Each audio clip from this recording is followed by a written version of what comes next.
A'udhu billahi minash shaitanir rajim. Bismillahir rahmanir rahim. Que la paix soit sur vous, mesdames et messieurs. Bienvenue à l'émission au micro. Nous sommes avec Monsieur Omar Ahmed. Salam alaikum.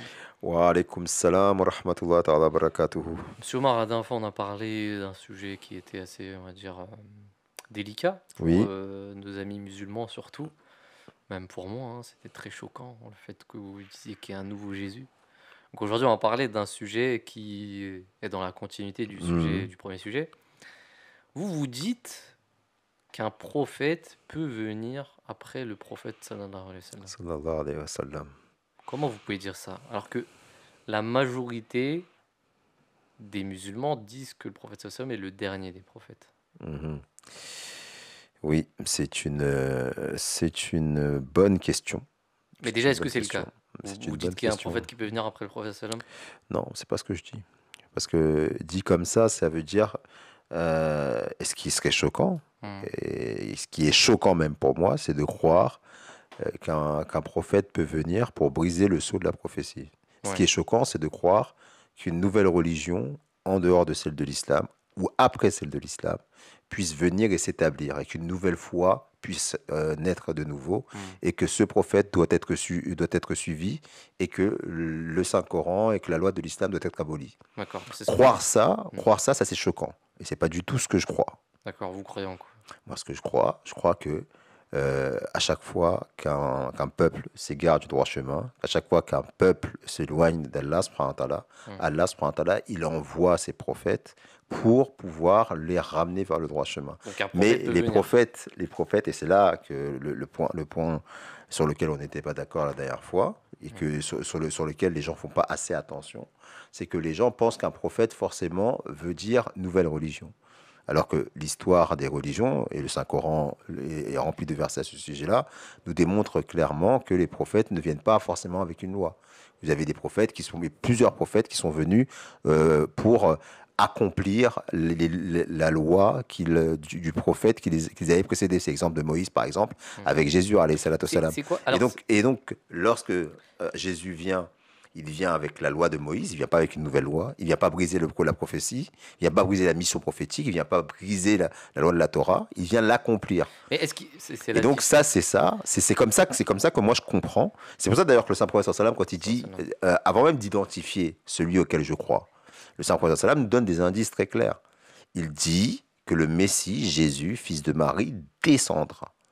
Et comme je t'ai expliqué la dernière Ouais, fois, mais ça sera pas un prophète. sa descente et le nom Isa ibn Maryam est une indication du statut de cette Mais il personne-là. sera pas prophète. Mais de même que Jésus alayhi salam était un prophète non législateur à l'époque du saint Ça veut prophète, dire quoi non législateur? il Alors, ne vient pas est-ce avec une loi. est-ce Regardez, que, regardez, Jésus, est-ce qu'il y a une différence entre, est-ce que c'est ça la différence entre Nabi et Rasoul? ça c'est encore une autre question. Ce que je suis en train de vous expliquer, c'est Hmm, que Jésus alayhi salatu wassalam, ouais, le Saint-Coran nous dit que Allah lui a envoyé l'évangile et la Torah, d'accord, à Jésus. à Jésus. Et il est venu pour les enfants d'Israël. Hmm, Et la Bible, parce que le Saint-Coran reconnaît qu'il y a certains versets qui sont véridiques dans la Bible, et la Bible dit que Jésus n'est pas venu briser la loi de Moïse, il est venu l'accomplir. Il dit accomplir la loi et les prophètes. Et celui qui est venu accomplir la loi et les prophètes, Jésus, que la paix soit sur lui, le saint prophète sallallahu alayhi wa sallam a repris son nom pour dire que il viendra à la fin des temps. mais ça veut dire que Maintenant, le deuxième. comme Jésus, quand il est arrivé, il a eu une fonction particulière, à savoir accomplir une loi qui avait été bafouée. D'accord. Donc, dans le cadre de sa seconde venue, ce nom-là veut dire que les musulmans, eh bien, feront les mêmes erreurs que les juifs. D'ailleurs, le Saint le dit très clairement, Donc puisqu'il dit que les juifs et les musulmans d'accord. feront les mêmes erreurs. Et comme les juifs et les musulmans comme les juifs ont fait des erreurs, il a été nécessaire pour eux qu'un prophète vienne pour leur expliquer leur loi. De même que les musulmans, en emboîtant le pas aux juifs, font les mêmes erreurs, il est nécessaire donc pour eux qu'un prophète non législateur vienne. Oui, mais la Et que donc différence. la question Alors de la là, descente de Jésus, je terminerai là-dessus, hmm, que la question de la descente de Jésus, elle doit être comprise comme ça. ok. Si on la comprend autrement, à ce moment-là, les personnes qui entretiennent cette croyance entretiennent la croyance qu'on nous reproche, à savoir qu'ils sont en train de croire qu'un homme, prophète, Hmm. avec une autre loi, vient et brise le sceau de la loi coranique. Alors attendez. Puisque c'est la loi Non, de là la vous êtes. Torah, Non, parce c'est que. la loi de la Torah. Donc je vous rappelle, le Saint Coran dit, nous avons donné la Torah et l'évangile à Jésus. La Bible dit qu'il est venu uniquement accomplir la loi et les prophètes. Et donc, ce personnage qui est venu dans une autre dispensation religieuse, historiquement, si c'est ce même personnage qui doit revenir à la fin des temps, ça veut dire encore une fois, et je le répète, il n'y a pas d'autre conclusion possible, ça veut dire encore une fois qu'il vient après le Prophète sallam et qu'une nouvelle religion, une ancienne religion renouvelée, avec les mêmes livres qui ont été révélés auparavant, Oui, mais vient. les savants nous disent que quand il reviendra en tant que musulman. Où c'est marqué ça? Où c'est marqué ça? Mais si les savants le disent, c'est qu'ils Non, sont mais pas sur quelque où chose. c'est marqué? Il faut qu'ils le disent, mais il faut qu'ils nous donnent un verset coranique, qu'ils nous donnent des hadiths, où c'est marqué que c'est le Jésus historique qui viendra en tant que musulman. Alors, tout à l'heure, vous avez dit, il viendra, le Jésus d'avant est venu compléter La loi de Moïse. Voilà. Non, Mais- accomplir, pas compléter. Mais, accomplir, d'accord. Mhm. Mais dans le Coran, il a été dit Al-yawma akmaltu lakum dinakum. Oui, tout à fait. C'est nous avons parachevé pour vous Parachevé, votre tout à religion. fait. Parachevé, il y a Quel est l'objectif d'envoyer un prophète qui viendra compléter, accomplir. Qu'est-ce que ça veut dire accomplir? Ça veut dire quoi? Le saint prophète Mohammed sallam avait dit dans un hadith, que je ne vais pas paraphraser, mais l'idée qu'il avait donnée, il avait dit que les musulmans feraient les mêmes erreurs que les juifs. Et lorsque les compagnons ont entendu cette vérité qui a été donnée par le saint prophète, sallam, ils étaient choqués. Ils ont dit, mais il y a le Coran, il y a ta sunna qui est présente, elle sera toujours là. Comment ça se fait qu'on va être égaré alors que le livre que Allah t'a révélé et ta pratique, elle est préservée dans nos cœurs et on la transmet en plus, cette pratique. Et ce livre-là, on l'a protégé, Allah l'a protégé. Comment ça se fait qu'alors que le Coran et la Sunna et les hadiths sont là, eh bien, comment on va s'égarer? Après, il a dit, mais les Juifs les Juifs n'avaient-ils pas la Torah? Il a donné cet exemple. Ça veut dire qu'un livre, vous pouvez avoir la plus belle des voitures, si vous n'avez pas à la conduire, vous allez tout droit dans le mur. Avec vous, mais c'est pareil. Là, vous changez de sujet. Non, puisque je vous dis ce que vous me dites que le Saint-Coran dit lui-même, Akmaltu lakum dinakum, à savoir, Allah il dit qu'il a parachevé son livre et que l'islam est une religion parfaite. C'est vrai. Il n'y a pas de problème là-dessus. C'est une religion parfaite. Sauf que le livre est parfait, mais l'homme n'est pas parfait. Oui, c'est vrai. C'est pour ça qu'il y a des réformateurs. Exactement. Les musulmans aussi l'acceptent. Voilà. On est tous d'accord avec ça. Mais revenons au sujet principal. Oui. Vous avez dit qu'il ne peut pas y avoir de prophète après le prophète sallallahu alayhi wa sallam. Parce que je ne comprends plus là. D'un côté, vous me dites que c'est possible. Il ne peut pas y avoir de prophète contre le saint prophète Mohammed. Donc, si je comprends bien, un prophète peut venir, mais il ne sera pas prophète. Non, c'est pas ça ce que j'ai dit. Ouais. Soyez clair. Il ne peut pas y avoir un prophète qui vienne avec une religion qui va remplacer l'islam.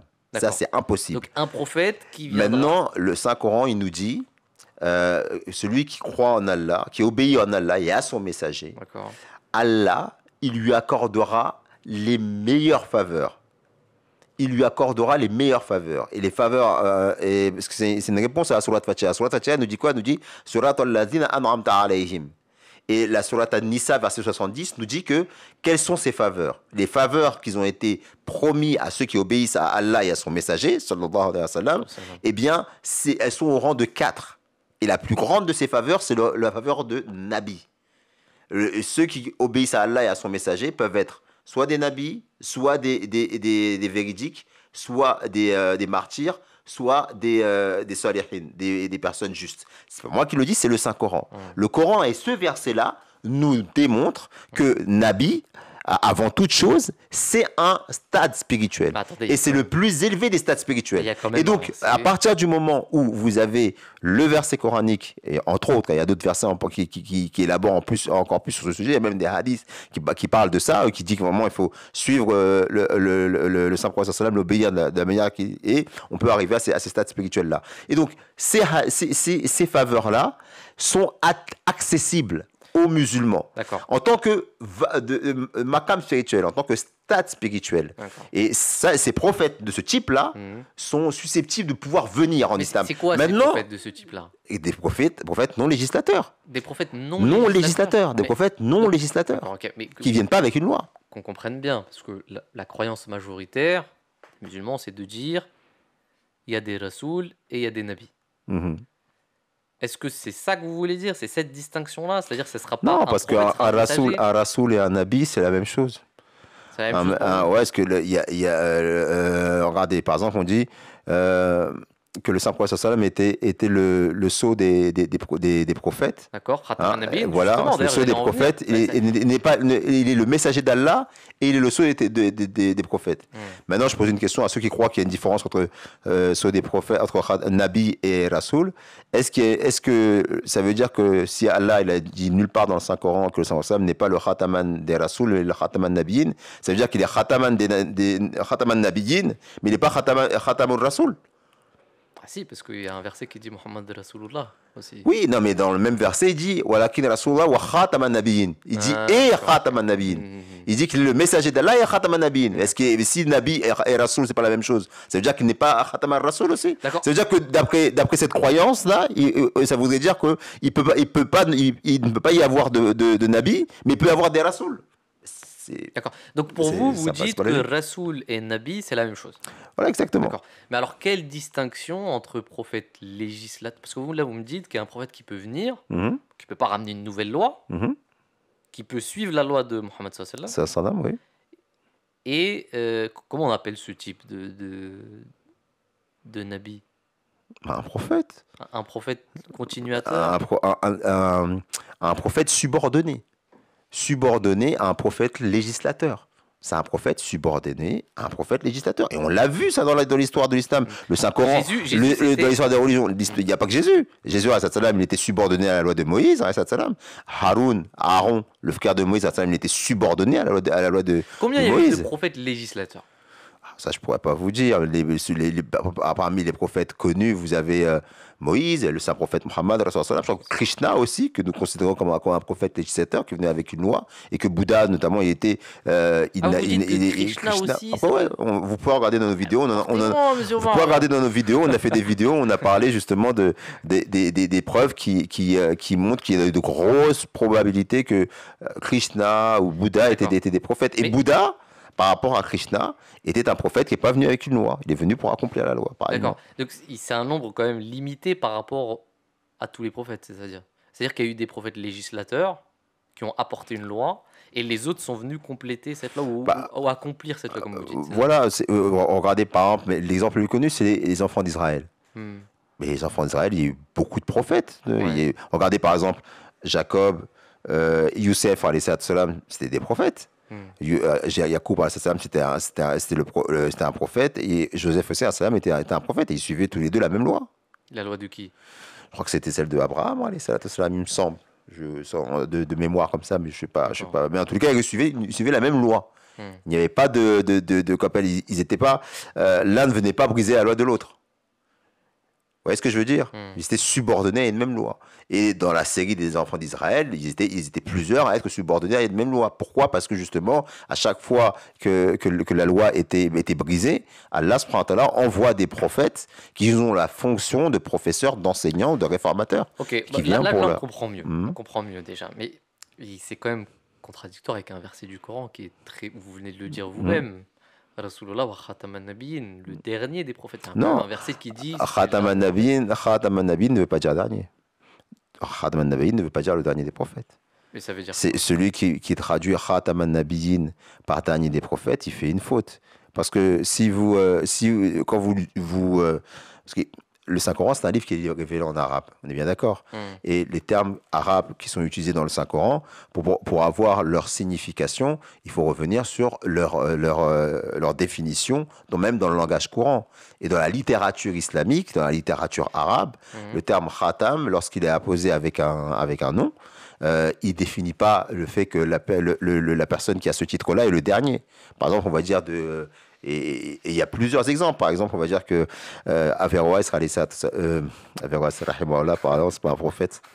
On va dire qu'Averroès était le meilleur des médecins. Lapsus On va pas dire révélateur, non. On va dire qu'Averroès c'est le meilleur des médecins. D'accord. On dira pas de lui que c'est quand on l'emploie en plus dans la littérature, on dit pas de lui qu'il est le dernier des Atibba. On dit Khatamul Atibba. C'est-à-dire que le meilleur des médecins. Par exemple, on dit dans le hadith que Ali, radiyallahu ta'ala anhu, il y a un hadith qui dit je suis le Khatam al-Nabiyyin et Ali est le Khatamul Awliya. Ok. Maintenant, on sait pertinemment que les Awliya, dans le monde musulman, on reconnaît tous qu'il y a des walis qui sont venus après Ali, radiyallahu ta'ala anhu. Aujourd'hui, il faut y avoir des walis. Oui, exactement. Ouais. Donc, si maintenant Khatamul Awliya, il est pas traduit par dernier, pourquoi on traduit Khatamul Nabiyyin par dernier des prophètes? Les savants, ils ont quand même traduit ça comme le dernier.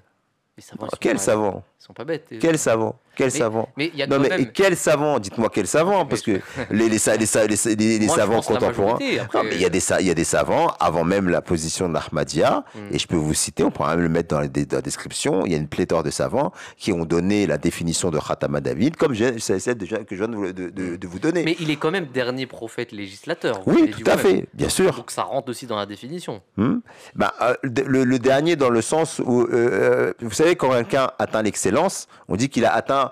Quand on parle du terme khatam, ça fait allusion au fait que la personne, elle a atteint le stade ultime de la perfection dans ce domaine-là. Qui n'aura pas meilleur que lui. Exactement. Ça ne veut pas dire qu'après lui, il n'y en aura pas. Quand on parle quand ce terme est employé pour Averroès, ça veut dire qu'il a excellé dans le savoir médical. Ça veut pas dire qu'il n'y a pas eu de médecin après lui. Mais il est placé comme ça, comme un espèce de modèle à émuler. Pareillement, le Saint-Prophète, il a excellé dans le domaine de la mission prophétique et Allah subhanahu wa ta'ala l'a béni en le nommant Khatamul Nabiyyin. En plus, regardez, il y a même un hadith qui est connu et où le Saint-Prophète il dit j'étais Khatamul Nabiyyin avant même que Adam n'ait été créé. Il est Khatamul Nabiyyin avant même qu'Adam ait été créé. Et Adam, c'était le premier prophète. Vous voyez? Donc ce hadith-là va bien dans le sens de ce que je suis en train de vous dire. Ok, je vois. Donc pour vous, il y a un prophète qui va venir à la fin des temps. Pour tout musulman, il y a un prophète qui est censé venir à la fin des temps. Maintenant, la question, c'est de savoir, est-ce que c'est un ancien prophète ou est-ce que c'est, comme je vous l'ai expliqué, un prophète qui vient dans le cadre d'une loi bien définie, à savoir la loi coranique. Nous croyons que cette prophétie, elle s'est accomplie, comme je vous l'ai dit la semaine dernière, je crois. Cette prophétie, elle s'est accomplie en la personne d'un imam de parmi les musulmans, qui, conformément au verset coranique qui dit que celui qui obéit à Allah et à son messager, Allah, il a la possibilité de l'élever au plus haut des rangs, à savoir le rang de prophète. Ça, c'est le plus haut des rangs. Eh bien, cet imam, 1400 ans après l'avènement de l'islam, après justement que les musulmans se soient égarés justement de la véritable pratique des enseignements de l'islam, il y a un imam de parmi les musulmans qui a obéi de manière parfaite au saint prophète Mohammed et qui a été élevé au rang de prophète. Et en ce sens, il a accompli la prophétie du saint prophète qui dit que le Isa ibn Maryam descendra, et qui était une métaphore pour expliquer qu'il y aurait un imam de la communauté musulmane qui serait élevé au rang de prophète messie, avec une fonction de réforme pour justement guider les musulmans comme Jésus historiquement avait guidé les juifs de l'erreur dans laquelle il s'était embourbé. Et bien pareillement, cet imam est venu il y a maintenant 135 ans. Il a fondé une communauté, c'est la communauté musulmane Ahmadiyya, et qui se revendique musulmane et qui interprète simplement la prophétie qui est une solution au problème des musulmans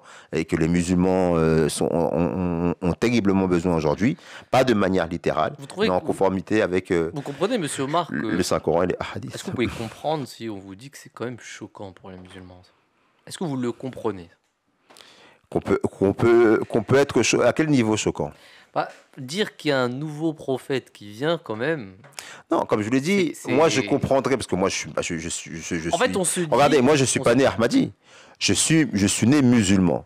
Une personne vient me dire. Et vous, ça vous a pas choqué? Regardez, bien sûr que si. Si on vient me dire, comme je vous l'ai dit, si on vient me dire, un homme est venu avec une nouvelle loi qui est venue remplacer la loi du Coran. Là, je n'accepterai jamais une chose pareille. Comme le disent les Bahaïs, par exemple. Exactement. Si maintenant on me dit ça, et c'est d'ailleurs ça que je comprenais quand on est venu me parler la première fois, on m'a dit voilà, cet homme-là, il a un statut de prophète. J'ai dit quoi? C'est pas possible. peut pas y avoir de prophète après Muhammad sallam. Mais il peut y avoir de prophètes subordonnés au saint prophète Muhammad sallam. Il peut y avoir un prophète qui vienne servir le Saint-Coran, qui vienne réformer la manière de comprendre l'islam, qui a amené tellement d'errements, qui a amené tellement de douleurs dans le monde aujourd'hui pour les musulmans eux-mêmes. Mais quelle nécessité d'avoir un prophète? Je veux dire, il aurait pu dire, et c'est ce qu'il a fait d'ailleurs, c'est-à-dire les musulmans disent il sera Jésus, il sera le Mahdi, mais il ne sera pas prophète. Quelle nécessité de lui donner un statut de prophète? Le Saint-Coran dit qu'à la fin des temps, la terre et la mer seraient infestées du mal. La terre et la mer, ce sont dans le langage de l'interprétation des rêves. La terre, ça fait allusion à ceux qui n'ont pas reçu de révélation. Ça fait tellement longtemps qu'ils n'ont pas reçu de révélation que c'est un peuple dénué de toute spiritualité. L'eau, ce sont ceux qui ont reçu une révélation, mais qui l'ont déformée, cette révélation, de sorte qu'ils n'arrivent plus à suivre leurs enseignements. Et bien que ce soit les athées ou que ce soit les religieux, tous les deux seraient complètement embourbés dans le mal.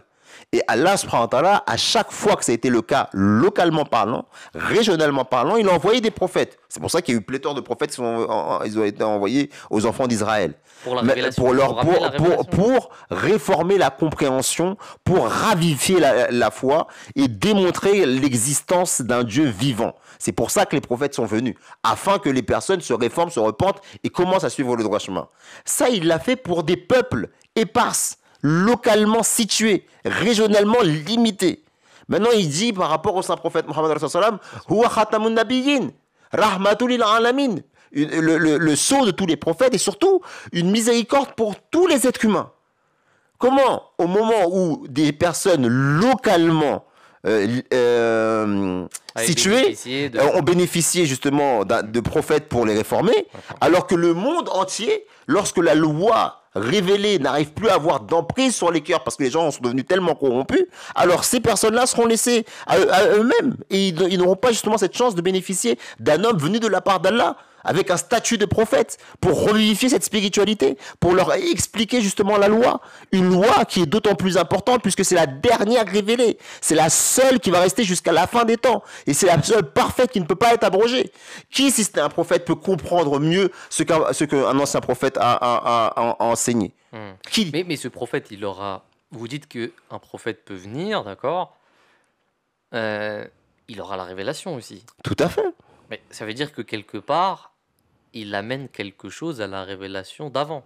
Non, non du tout, parce que si, encore une fois, il y a des règles dans la spiritualité. Ce que je suis en train de vous expliquer, c'est que lorsque les personnes ne comprennent pas un message, lorsque les personnes ne comprennent pas un message parce qu'ils n'ont plus la spiritualité nécessaire,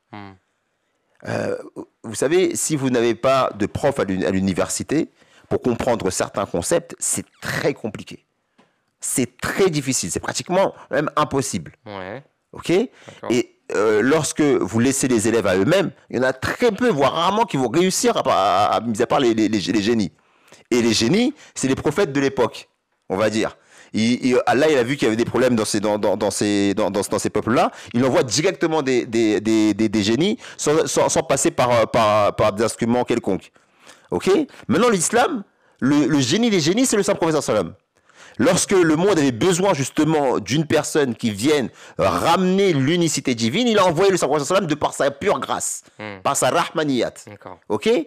Maintenant, le monde est devenu, le monde a reçu ce bijou qui est le Saint-Coran, mais ce bijou a tellement été infesté, il a tellement été enfoui qu'on ne le reconnaît plus. D'accord, c'est les élèves qui là s'égarent. Et voilà. Il faut envoyer un prof. Et il faut envoyer un prof pour qu'il puisse arriver à comprendre où est ce bijou, leur expliquer la manière d'atteindre ce bijou-là.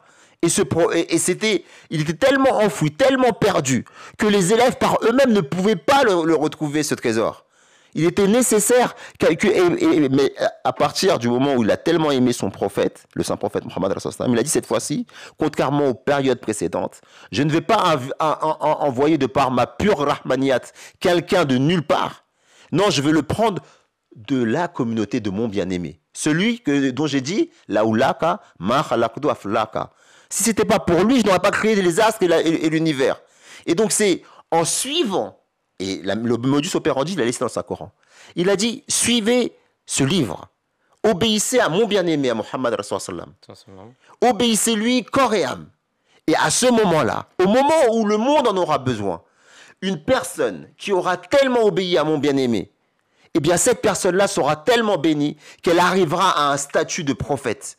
Et pas un prophète réformateur, mais le prophète qui viendrait avec la même fonction que Sayyidina Isa salam. Mais un prophète plus grand que Sayyidina Isa salam. Pourquoi? Parce que lui, il viendrait poursuivre et ramener au goût du jour la loi du prophète universel, à savoir le saint prophète Muhammad Rasulullah sallam. Et cette interprétation-là, elle vient renforcer encore une fois le statut de Khatamun Nabiyyin du saint prophète sallam. Elle vient l'embellir encore, elle vient dévoiler la beauté de ce statut-là. Elle vient faire comprendre, réaliser à quel point le saint prophète sallam était grand. Maintenant, si vous dites qu'une personne était un ancien prophète, d'une autre loi révélée, d'un ancien temps, et qui n'a jamais connu l'islam, qui n'a jamais connu le Saint-Coran, qui n'a jamais vécu même avec le Saint-Prophète sallam, ni même spirituellement, ni en rêve ne l'a jamais vu, et qu'il vient, et qu'il réforme ensuite la Ummah du Saint-Prophète sallam, à qui reviendra le prestige? À qui reviendra les honneurs? Au Saint-Prophète Muhammad sallam ou à ce prophète-là? Et là, on brise le sceau de la prophétie. Et on est contre justement ce verset que vous avez cité au départ qui dit ce livre-là est le livre parfait, il a été parachevé. Le parachèvement de ce livre, le fait la preuve qu'il n'y ait pas besoin d'un autre livre que le Saint-Coran, c'est qu'une personne, en suivant réellement ce livre-là, et en aimant et en obéissant réellement son prophète, arrive à obtenir les bénédictions qui sont liées justement à cette obéissance. Donc vous dites que cette personne, c'est Mirza Ghulam Ahmad. Alayhi salatu wa salam. D'accord. Et qu'est-ce qu'il a fait, lui? Alors, c'est peut-être un autre podcast, parce que... Oui, parce que là, ça va être... ça commence à devenir long, parce que les gens nous diront, mais on n'a jamais entendu parler de cette personne. Vous dites que ça fait 130 ans, plus de 130 ans qu'il est là. Il y a quand même... beaucoup de gens qui connaissent pas. Il y a quand même... C'est vrai qu'il y a plus de 6 milliards d'êtres humains sur la Terre, mais les trois quarts de l'humanité ne connaissent pas aussi l'islam, ne connaissent pas le Saint-Prophète, sallam. Ouais. Donc maintenant, on a quand même entendu parler. Oui, sauf que l'islam aussi, normalement, c'est cette religion qui est amenée à prédominer sur toutes les autres doctrines, toutes les autres religions. Pourtant, c'est pas le cas aujourd'hui. L'islam aujourd'hui est considéré comme la religion de la rétrograde, irrationnelle, tout ce que vous voulez. Pourtant, ce sont des prophéties qui sont faites dans le Saint-Coran et auxquelles on croit. On croit aussi que justement ce Mahdi, ce Jésus, quand il viendra, eh bien, il parachèvera justement cette victoire de l'islam. Mais de même que l'islam, il y a des prophéties qui sont dans le Saint-Coran ne sont pas encore réalisées comme on voudrait qu'elles se réalisent. De même, cette prophétie-là s'est réalisée, mais c'est le temps qui démontrera en fait sa réalité. Mais, et là on pourra voir ça dans les prochaines émissions, des prophéties autour justement de ce personnage par rapport aux signes qui avaient été donnés par le saint prophète se sont déjà réalisés grandement. La plupart des prophéties concernant sa véracité se sont réalisées. On pourra en reparler. On en reparlera parce que... Merci beaucoup, M. Omar. Jazakallah à tout le monde. On revient, Inch'Allah, pour une prochaine émission la prochaine fois avec peut-être une continuité. Jazakallah. Assalamu alaikum. Wa alaikum salam wa rahmatullahi wa barakatuh.